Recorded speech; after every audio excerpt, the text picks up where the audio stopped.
And I suppose in a timely way, since we were just referencing a number of models in Europe and Scandinavia, our next testifier is Marie Ivaarson, Vice President of Retail Innovation, HTTAB. She's joining us all the way from Sweden, and her company has actually worked on, please join us, Marie, on implementation in a number of countries in the European Union. So we're very glad to have her with us today. Oh, no problem. And perhaps you have some even responses to what the professor just mentioned about issues that we're now seeing pop up all over the world. Yes, Thank you for being here. Thank you, Senator, for inviting me here to this forum. And as you said, I represent the Swedish security technology company, Retail Innovation. We specialize in fiscal compliance solutions for cash registers.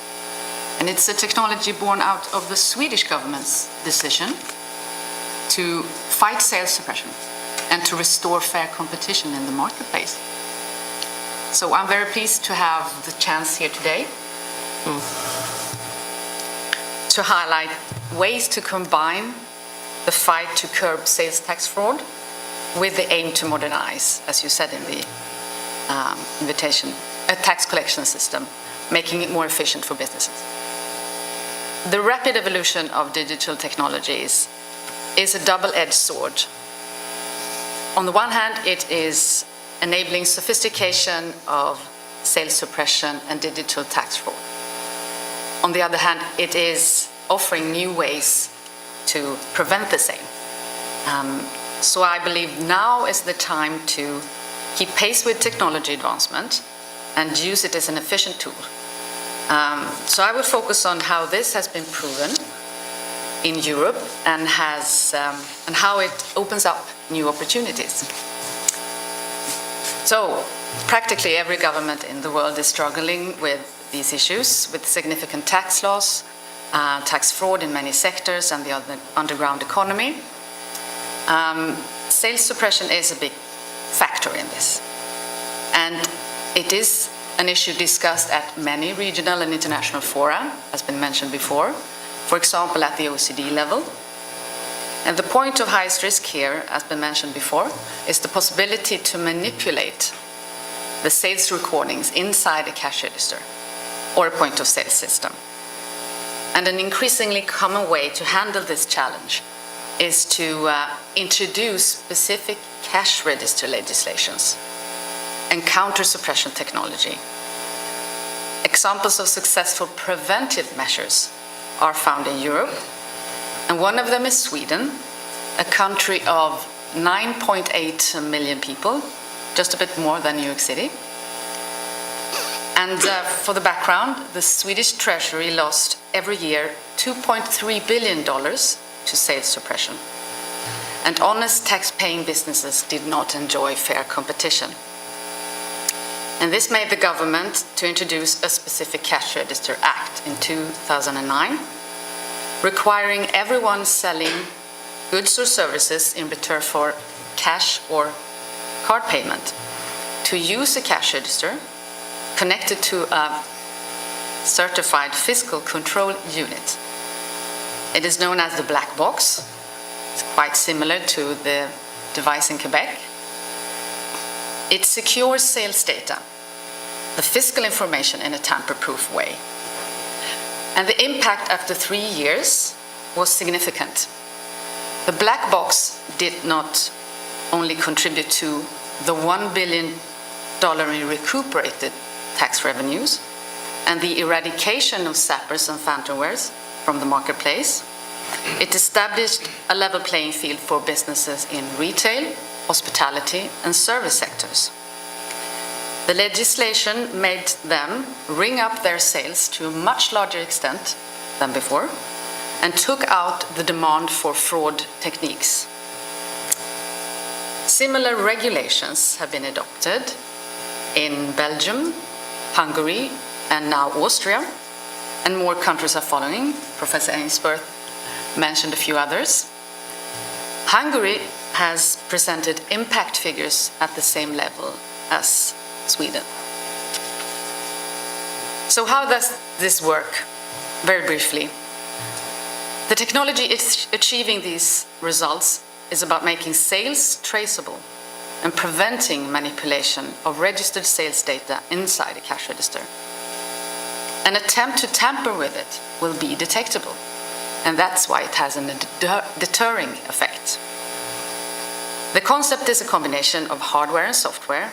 It encrypts the sales data, regardless of cash or card payment.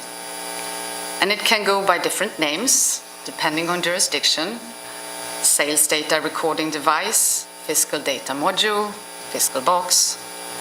It can either be attached to a cash register or a point of sale system, or embedded, integrated into it. It is easily installed and enables upgrades of existing cash registers, regardless of their type, more simple, traditional ones, or the more modern, cloud-based ones too. The secured information is either retrieved out on site and inspections, physically, or it can be transmitted online, directly to a tax authority in so-called remote audits. These solutions are always tailored to a jurisdiction's specific legislation.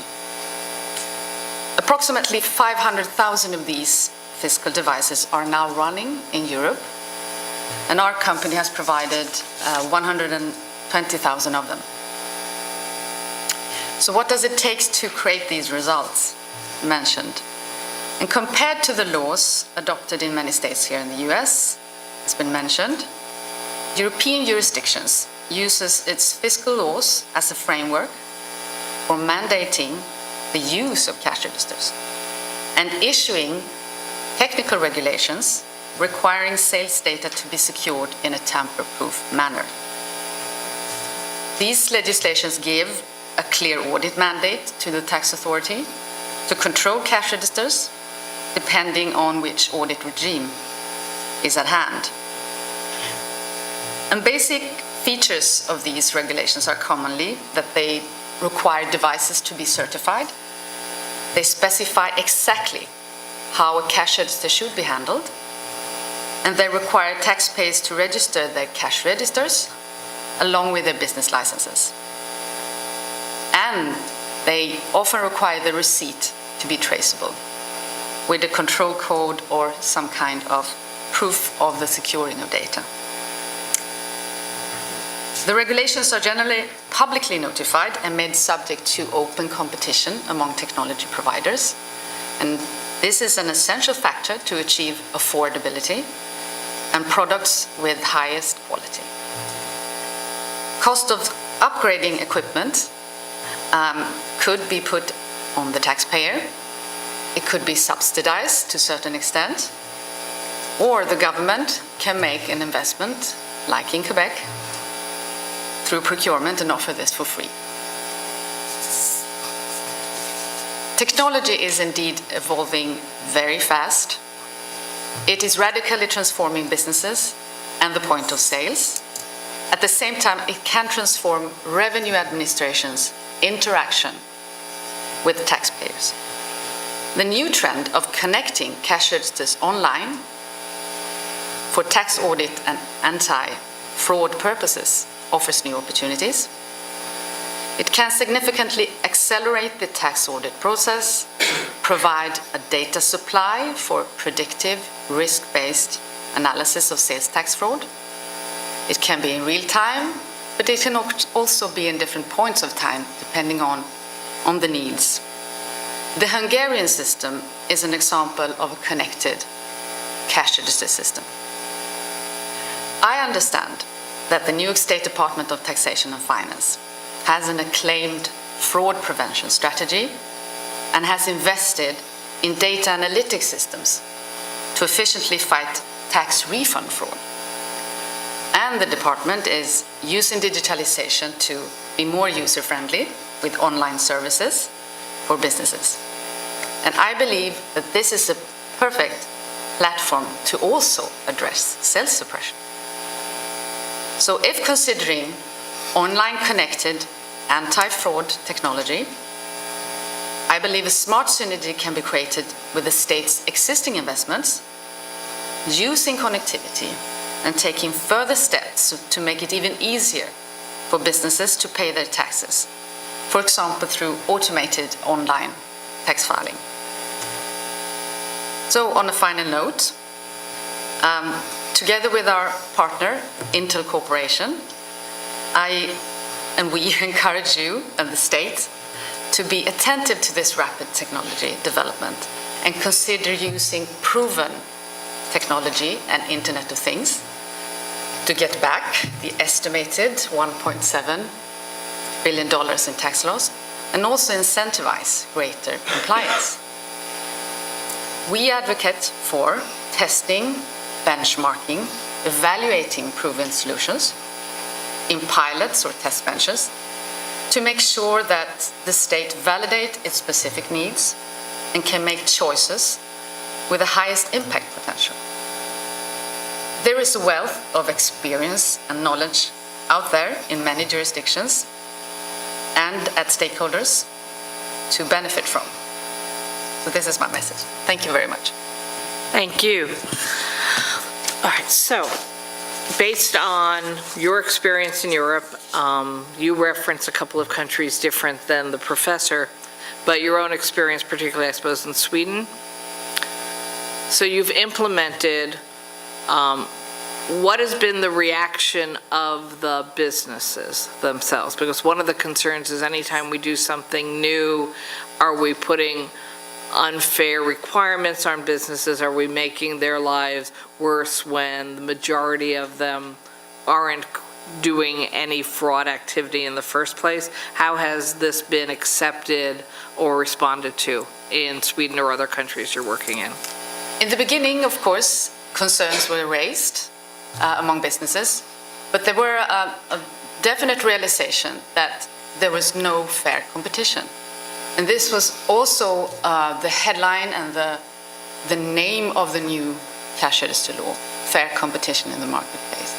So that was understood among businesses that something needed to be done to really get that level playing field.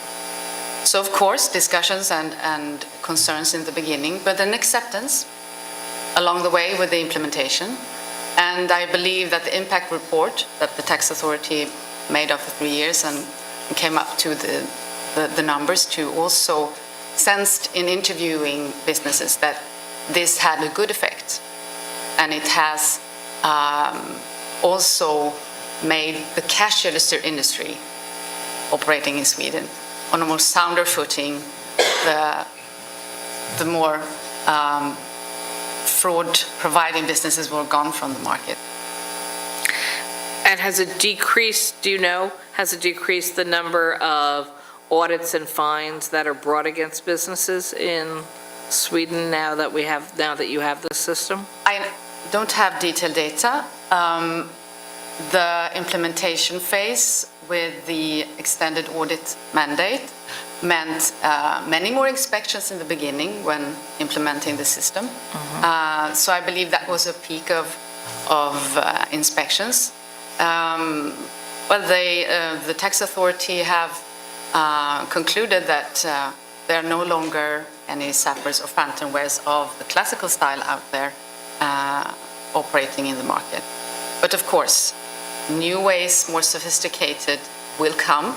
But as far as the results have been presented so far, has had an effect. And did Sweden offer any kind of amnesty when it shifted into the new system? No. The cost was put on the taxpayer and accepted. But if we compare to Belgium and Hungary, they have introduced incentives, subsidies in Hungary. These are countries of a bit larger than Sweden, but quite similar in size. Belgium have compromised and offer a slightly lower social tax rate for the hospitality business sector. That is the target of the Belgium legislation at this point. No, when I mean amnesty, I mean at the beginning when this was implemented and some were caught, quote unquote, because you talked about seeing an increase of $2 billion in the country in sales tax collection. Was there some kind of government, if you come forward we won't fine you, you get an X period of time to work with us to resolve it, and you don't face legal or financial penalties. Is that kind of model applied at all? Not to my knowledge specifically, but the implementation of this technology in the market, of course, had a timeline. So you have room and time to acquire, to comply, to register, etc. And that is usually 1 year or even longer. So if that is an equivalent of extending sort of a room to be able to comply, that has happened. Have you dealt with, either in Sweden or any of the other EU countries, the concern that the professor brought up before, that now these software bugs, quote unquote, can be via internet, and it may not even be onshore, so to speak, or in the equipment of neither in the equipment of the company nor even perhaps onshore in the countries that have laws? How are you dealing with that? I do know about the discussions of these challenges, and so far the Swedish regulation have been updated to a certain extent, and it's also addressing the new kind of cash registers, cloud-based, and that's also relevant to the use of cloud-based fraud techniques. Mm-hmm. So I believe that